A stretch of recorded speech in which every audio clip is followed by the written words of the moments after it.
Hello' students, তোমালোকে যদি class 10ৰ মেথছৰ পৰীক্ষাত ভাল নাম্বাৰ পাব বিচাৰিছা তেন্তে এই ভিডিঅ'টো তোমাৰ বাবে অত্যন্ত গুৰুত্বপূৰ্ণ। কাৰণ আজি মই লৈ আহিছোঁ আটাইতকৈ ইম্পৰ্টেণ্ট MCQ প্ৰশ্নসমূহ যিবোৰ SSLC পৰীক্ষাত অহাৰ সম্পূৰ্ণ সম্ভাৱনা আছে। সেইকাৰণে ভিডিঅ'টো শেষলৈকে চাই থাকিবা আৰু তোমাৰ বন্ধু বান্ধৱীৰ সৈতে ভিডিঅ'টো শ্বেয়াৰ কৰিবলৈ নাপাহৰিবা। তো বলা ভিডিঅ'টো আৰম্ভ কৰা যাওক। তো আজিৰ প্ৰথম কুৱেশ্যনটো হৈছে √29 কোন ধৰণৰ সংখ্যা? এনচাৰটো হ'ব অপৰিমেয় সংখ্যা। ছেকেণ্ড কুৱেশ্যন 24 আৰু 36ৰ সৰ্বাধিক সাধাৰণ বিভাজক কিমান? এনচাৰটো হ'ব 12। নেক্সট কুৱেশ্যন আছে 8x = 64 হ'লে x কিমান হ'ব? এনচাৰটো হ'ব 8। নেক্সট কুৱেশ্যন আছে x² - 100 = 0ৰ মূল কি? এনচাৰ হ'ব 10। নেক্সট কুৱেশ্যন আছে গাণিতিক ধাৰা 5, 9 আৰু 13ৰ সাধাৰণ পাৰ্থক্য কিমান? এনচাৰটো হ'ব 4। নেক্সট কুৱেশ্যন আছে গাণিতিক ধাৰা 1, 4, 7ৰ 10তম পদ কিমান? এনচাৰটো হ'ব 28। তাৰপিছত নেক্সটত আছে sin 30 ডিগ্ৰীৰ মান কিমান? এনচাৰটো হ'ব 1/2।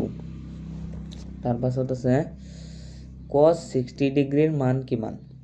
এনচাৰটো হ'ব 1/2। তাৰপাছত আছে tan 45 ডিগ্ৰীৰ মান কিমান? এনচাৰটো হ'ব 1। তাৰপাছত আছে ত্ৰিভুজৰ অন্তঃকোণসমূহৰ যোগফল কিমান? এনচাৰটো হ'ব 180 ডিগ্ৰী। তাৰপাছত আছে এটা পাহাৰ নিক্ষেপ কৰিলে 6 পোৱাৰ সম্ভাৱনা কিমান?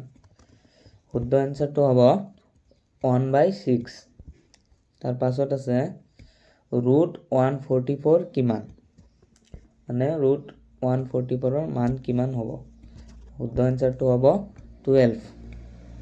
তাৰপাছত আছে 5x + 10 = 25 হ'লে x কিমান হ'ব? এনচাৰটো হ'ব 3। তাৰপাছত আছে x² + 9 = 0ৰ মূল স্বভাৱ কি?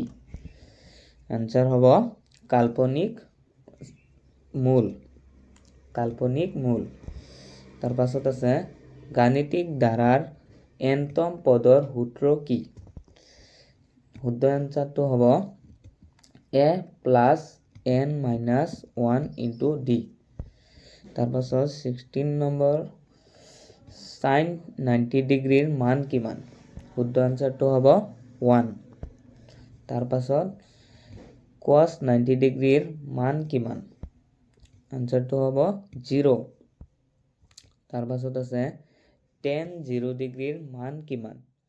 এনচাৰ হ'ব 0। তাৰপাছত আছে গড় নিৰ্ণয়ৰ সূত্ৰ কি? এনচাৰ হ'ব যোগফল বা সংখ্যা।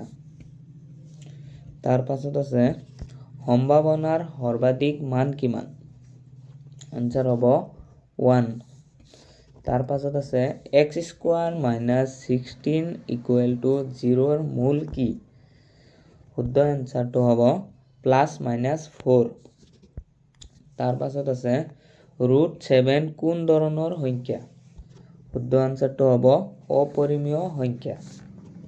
তাৰপাছত আছে গাণিতিক ধাৰা 10, 7, 4ৰ সাধাৰণ পাৰ্থক্য কিমান? শুদ্ধ এনচাৰটো হ'ব -3। তাৰপাছত আছে এটা কইন নিক্ষেপ কৰিলে হেড পোৱাৰ সম্ভাৱনা কিমান? শুদ্ধ এনচাৰটো হ'ব 1/2। তাৰপাছত আছে বিচ্ছেদকৰ সূত্ৰ কি? এনচাৰটো হ'ব b² - 4ac। তাৰপাছত আছে 18 আৰু 30ৰ সৰ্বাধিক সাধাৰণ বিভাজক কিমান? শুদ্ধ আনসাৰটো হ'ব 6। তাৰ পাছত আছে sin 45 ডিগ্ৰীৰ মান কিমান? শুদ্ধ আনসাৰটো হ'ব √2/2। তাৰ পাছত আছে cos 0 ডিগ্ৰীৰ মান কিমান? শুদ্ধ আনসাৰটো হ'ব 1। তাৰ পাছত আছে গাণিতিক ধাৰাত প্ৰথম পদ কাক কোৱা হয়? শুদ্ধ আনসাৰটো হ'ব A। তাৰ পাছত আছে x² - 4 = 0 ৰ মূল কি? শুদ্ধ আনসাৰটো হ'ব +-2। তাৰ পাছত আছে √169 কিমান?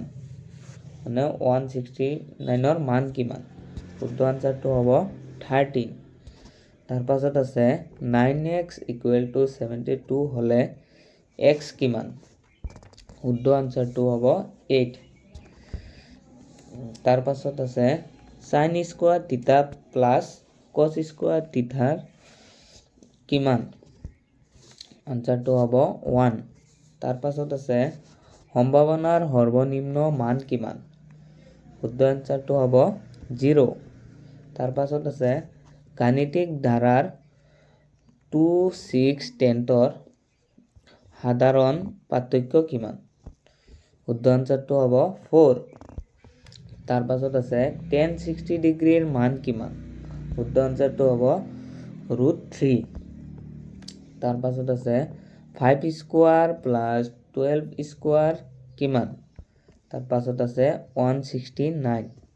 তাৰ পাছত আছে দুটা চলক থকা ৰৈখিক সমীকৰণ গ্ৰাফ কেনেধৰণৰ? শুদ্ধ আনসাৰটো হ'ব সৰল ৰেখা। তাৰ পাছত আছে গড় কেনেকৈ উলিওৱা হয়? যোগফলক মুঠ সংখ্যাৰে ভাগ কৰি। তাৰ পিছত হ'ব √50ৰ সৰল ৰূপ কি?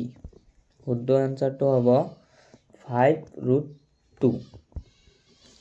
তাৰ পাছত আছে cos 45ৰ মান কিমান? শুদ্ধ আনসাৰটো হ'ব √2/2। তাৰ পাছত আছে নমুনা স্থান বুলিলে কি বুজায়? শুদ্ধ আনসাৰটো হ'ব মুঠ সম্ভাৱ্য।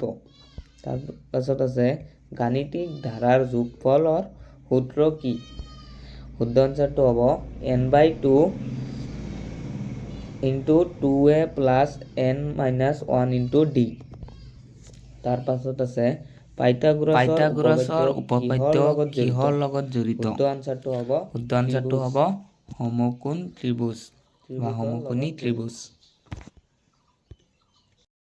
পাইথাগোৰাছৰ উপপাদ্য কিহৰ লগত জড়িত? শুদ্ধ আনসাৰটো হ'ব সমকোণ ত্ৰিভুজ বা সমকোণী ত্ৰিভুজ। তো বন্ধুসকল, আজিৰ ভিডিঅ'টো এইখিনিতে সামৰণি মাৰিলোঁ। যদি ভিডিঅ'টো ভাল লাগি থাকে তেনেহ'লে চেনেলটো ছাবস্ক্ৰাইব কৰিবা আৰু লাইক, কমেণ্ট, শ্বেয়াৰ কৰিবলৈ নাপাহৰিবা।